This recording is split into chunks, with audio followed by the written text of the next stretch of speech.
నమస్తే, welcome to I news. Bharat China సరిహద్దుల్లో dragon మళ్లీ తన వంకర బుద్ధిని చాటుకుంటోంది.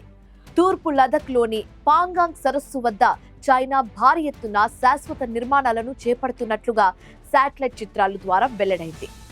డిస్ఎంగేజ్మెంట్ చర్చలు ఒకవైపు జరుగుతున్న క్షేత్రస్థాయిలో చైనా చేస్తున్న ఈ కవ్వింపు చర్యలు ఇప్పుడు పెను దుమారాన్ని రేపుతున్నాయి.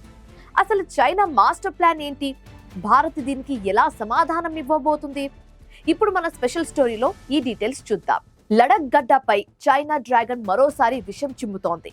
శాటిలైట్ చిత్రాల ద్వారా వెల్లడైన తాజా సమాచారం చూస్తుంటే భారత్తో చర్చలు జరుపుతూనే వెన్నుపోటు పోయడానికి చైనా సిద్ధమవుతున్నట్లుగా స్పష్టమవుతుంది.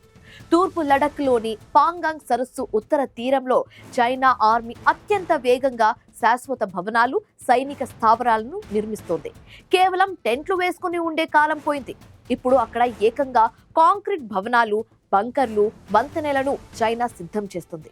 దీని వెనుక ఉన్న అసలు కుట్ర ఏంటంటే తీవ్రమైన చలికాలంలో కూడా వేలాది మంది సైనికులను అక్కడ శాశ్వతంగా మోహరించి ఉంచడం. ఫింగర్ 4 కి సమీపంలో ఈ నిర్మాణాలు సాగుతూ ఉండడం వల్ల భారత్ భూభాగంపై నిఘా పెట్టడం చైనాకు సులభం అవుతుందని రక్షణ రంగం నిపుణులు హెచ్చరిస్తున్నారు. చైనా చేస్తున్న ఈ అక్రమ నిర్మాణాలపై భారత్ ఇప్పటికే తీవ్ర ఆగ్రహం వ్యక్తం చేసింది. ముఖ్యంగా షక్షగం వ్యాలీలో చైనా రోడ్లు నిర్మించడాన్ని భారత్ విదేశీ వ్యవహారాల శాఖ గట్టిగా ఖండించింది. పాకిస్తాన్ అక్రమంగా చైనాకు కట్టబెట్టిన భూభాగం భారత్దే. అక్కడ మీరు చేస్తున్న ఏ ఒప్పందాన్నైనా, నిర్మాణాలపైన మేము గుర్తించబోము అని న్యూఢిల్లీ స్పష్టమైన సంకేతాలు పంపింది. డ్రాగన్ కవ్వింపులకు ధీటుగా భారత్ సైన్యం కూడా సరిహద్దులో తన వ్యూహాలను పదును పెడుతోంది.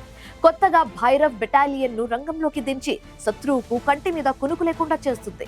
అధునాతన డ్రోన్లు, క్షిపణులు, రఫేల్ యుద్ధ విమానాలతో లడఖ్ గగనతలంలో భారత్ తన పట్టును చాటుకుంటుంది. చర్చల పేరుతో కాలాన్ని వెలిదీస్తూనే దొంగ దెబ్బ తీయాలని చూసే చైనాకు ఈసారి కోలుకోలేని దెబ్బ తప్పదని భారత సైన్యం హెచ్చరిస్తోంది.